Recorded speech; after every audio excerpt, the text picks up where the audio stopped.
On the 3rd of November 2015, Ullink hosted a panel session in London entitled Connectivity under MiFID II, where industry consultant Rebecca Healy, managing partner of Incisys Group, discussed with a panel of experts how regulatory changes are affecting the connectivity landscape in Europe and beyond. After the session, Rebecca interviewed each of the panellists. Her first question was, given that the regulatory requirements are so far-reaching, where do firms actually start? Where firms need to start is really by understanding the data that they need to have available to meet their regulatory requirements, to inventory their organisations to understand if that data already exists and where it exists, and how they extract that data and bring it to the point that they need to process it in order to fulfil their obligations. I think you've got to break it down into chunks. Make it bite-sized chunks, trying to have one person understand everything from the data that needs to be captured through to what needs to be sent to the venues, through to transaction reporting, through to the different asset classes that MiFID II encompasses. It is too much for one person. So you break it down into chunks in terms of the fixed side of stuff. What data do we need to capture? Transaction reporting, equities, listed derivatives, money markets, bonds, etc. And then take stock of what you've got today inside the firm, and then look at what you've got, what you're missing, and start building it up from that. Trade associations are massively engaged in this process, and there are a lot of implementation groups, Fixed Trading Community, AFME, ISDA, FIA Europe, are doing a massive amount of work around this. So engaging with the trade associations, because there's a lot of work and a lot of knowledge that can be shared there. And in terms of trying to break down this effort, there are a lot of firms can if we come together, we can actually do a much more effective solution. There are areas which are not commercially sensitive, which we can engage in a proactive manner, find solutions, and have an effective implementation of the regulation. Next, how can firms start to address some of the more complex technological requirements around things like algo testing, for example? The vast majority of asset managers use broker algos as opposed to using prop algos. So they need to have confidence that the broker lists they operate internally are brokers who are, there's no other better way to say it, but are doing the right thing, as it were. So there is a level of reliance there. Of course, the legal liability and legal responsibility still falls upon the asset manager making use of that algo.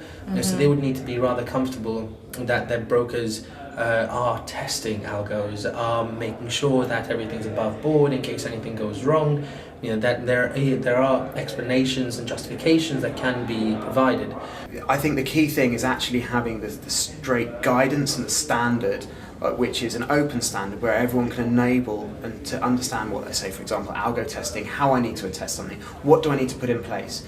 And the key element of that is an industry standard, which with the engagement of the regulators and the understanding of where we're trying to go and then providing guidance where appropriate, we can actually follow a straight line to actually making sure that we're on target for regulatory compliance and ensure that we're hitting our key objectives. Given the challenges that firms are facing, is there a new role for vendors here, particularly in the area of outsourcing?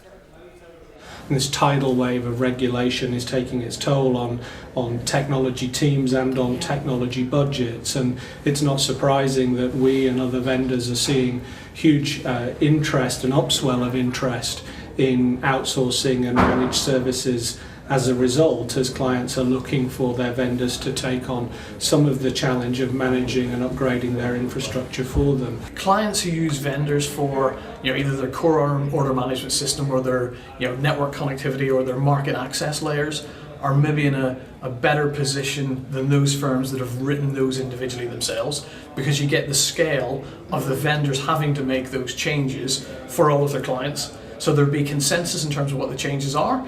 And then there'll be the benefit of everybody kind of paying for the change. Now that gives you a set of risk that your obligation and you being ready, you're now wholly reliant on the vendor, but the odds are the vendor will be ready because they've got a lot of clients that they have to satisfy off the back of it. The critical item is security, and by that I mean, clients want to know that their infrastructure is compliant. Working with a vendor who's already doing this for multiple other clients is working with the regulator to align the interpretation of the regulations with the regulator's own is a huge comfort to clients and is a major aspect of de-risking from a compliance point of view their operations.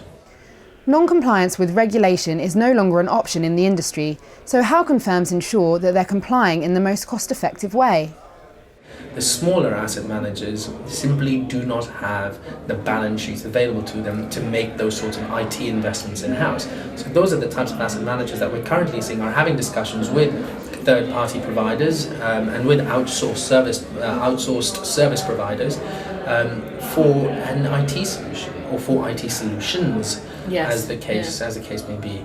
At the end of the day, it's still the firms themselves who are responsible for regulatory compliance.